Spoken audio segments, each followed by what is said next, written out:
بسم الله الرحمن الرحيم كسو دوادا cashirkeeni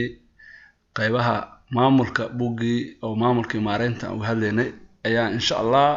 sii wadeena hore waxaan soo qaadanaa dhowr cashir oo ka kooban dhamaan hordhaca sida loo qaybiyaa waxyaalahaas aan soo diyaarinay maamulka haddana waxaan ka bilaabaynaa insha Allah heerarka maamulka uu leeyahay iyo shaqooyinka oo qabto mid kasta maamulku wuxuu leeyahay ilaa dhowr heer oo kala duwan ayuu leeyahay heerarkaas marka waxa waaye waxay mid walba shaqo gooni ay qabataa oo ayuu qabtaa maamulka shirkaddan waxay ku xiran tahay maamulka inuu maamul sare yahay inuu maamul dhexe yahay inuu maamul hoose yahay mid walba ahna shaqo ayuu qabtaa buugaan uu faahfaahin doonaa insha Allah marka maamul kasta iyo heerka uu joogo ayaa lagu cabiraa markasto shirkaduna waxay ku xiran tahay hadii shirkadu ay shirkad weyn tahay waxa waaye waxay u baahan tahay inay maamulka leveladiis u kala qaado qolo istiraatiijiyada soo dejiso qolo istiraatiijiyadaas waxa waaye dejisa oo bahalkii ahay u kala qaybisa milestone iyo xilliyo wax loo kala gaaray qaab wax loo kala gaar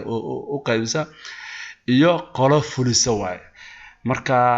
saddexdaas qayb hadda ugu weyn markaas shirkad kasta ahi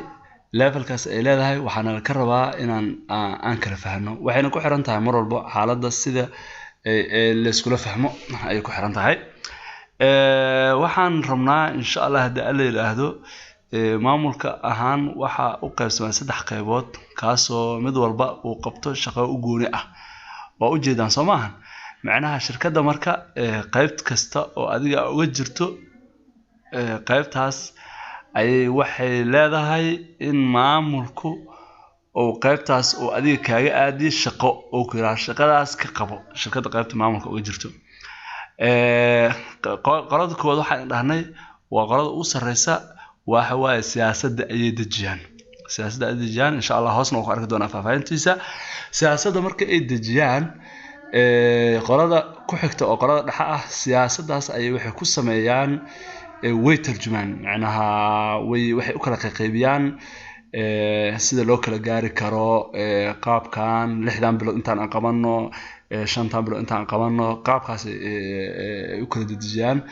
iyo meeshan waxaan uga faa'iideysano qaabkaas u kala dejinayaan markaas ayaa waxa dhacaya qaybta ugu hooseysa ayaa loo gudbinayaa qaybtaas waa implementation qoladii fulinaysa waaye ragaas dhexe wixii soo dejiyeen soo kala qoondeen saan u qabo ay sameynayaan marka hawshaasi fulinayaan marka buugaani si fiican ayuu u kala faahfaahinaa qofkii kulay qaata waxa waaye heerarka maamulka marka laga tago kuwa korku sheegnay waxaa jira saddex qaybood oo loo qaybiyo heerarka maamulka sare maamulka dhexe iyo maamulka hoose mid kasta ahina heerka maamulka waxa uu ku faahfaahsan yahay sidan macnaha hoos ayuu buugu uga hadli doonaa insha Allah mid walba qaybtaas uu hadli doonaa iyo qaabka uu yahay insha Allah waxaan rajaynayaa inaa ka faa'iidi doontaan mid walbana insha Allah gooniya u qaban doonaa insha Allah haddii alla yiraahdo oo uga sheekay doonaa marka intaas aad ku soo gabagabeynaa wassalaamu calaykum waraxmatullaahi wabarakaatuhu buuga cid u baahan waa nagala soo xiriiri kartaa insha Allah assalaamu calaykum